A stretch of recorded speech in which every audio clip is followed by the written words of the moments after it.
7 years after I disappeared, my sister found my name on the organ donor registry. She stood in the transplant center, staring at the paperwork in the nurse's hands. Her brows knit as she looked at the photo attached to the file, along with the name I used to go by. "Where is he?" she asked. "He's in hospice on the 12th floor," the nurse answered quietly. "Today is the last day he'll still be conscious. The surgery is scheduled for tomorrow morning." Her expression turned cold as she headed upstairs. The moment she pushed open the door, she saw me sitting on the bed, writing my final letter, Landon. I looked up at her and smiled faintly. "You must have the wrong person, Ms. Bennett. My name is Jay Mercer, not Landon Bennett." She stepped toward the bed, her tone rigid. "Come home. Apologize to Mason, and I'll hire the best specialist in the country for you. That won't be necessary." I didn't even look up again as I signed the last line of the organ donation papers. "I didn't do anything wrong. I'm not apologizing to anyone." After a long silence, Sherry Bennett let out a cold laugh. "You really haven't changed. 7 years later, and you're still pretending to be innocent." Her eyes narrowed, scanning me. "You're sick? What kind of illness needs surgery?" I smiled faintly. "Stage 4, glioblastoma, brain cancer." I glanced at the donation papers beside me. I figured my organs would do more good saving people than rotting underground. Something flickered across Sherry's face, but it vanished instantly, replaced by that same icy look. "Cut the act. Do you think playing pathetic is going to make me feel sorry for you?" Her gaze swept over the small hospice room, taking in the peeling walls, the worn folding chair, and the dying flowers by the window. "So life didn't work out after you left home? If you hadn't done those disgusting things back then, maybe you wouldn't have ended up like this." I lowered my eyes to my hands, now so thin, every bone showed clearly beneath the skin. I said nothing. "Landon." She said my old name softer this time, her voice cracking. "Are you really that sick?" I looked at her without blinking. "Why do you care, Ms. Bennett?" "Because I'm your sister." "No." My voice stayed calm. "Your brother died 7 years ago." Her face went pale with anger. "You really hate me that much? After everything that happened?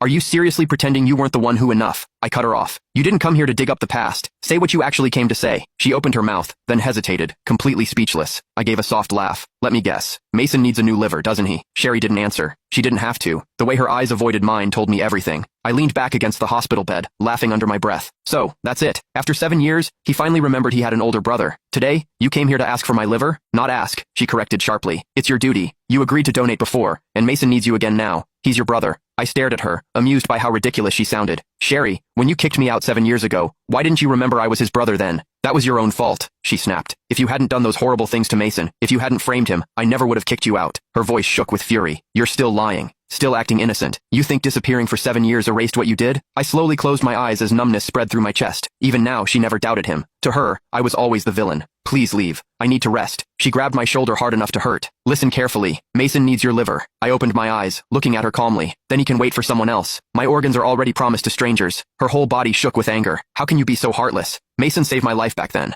Without him, the Bennett family wouldn't even exist today. And you're nothing but an ungrateful parasite." I didn't answer, only turning my head toward the window. "Landon, let me make this clear," she said coldly as she released me. "If you refuse to save Mason, I won't let you have peace. I'll use every connection and every penny the Bennett family has to keep you alive. You'll spend the rest of your life wishing you were dead." I listened to her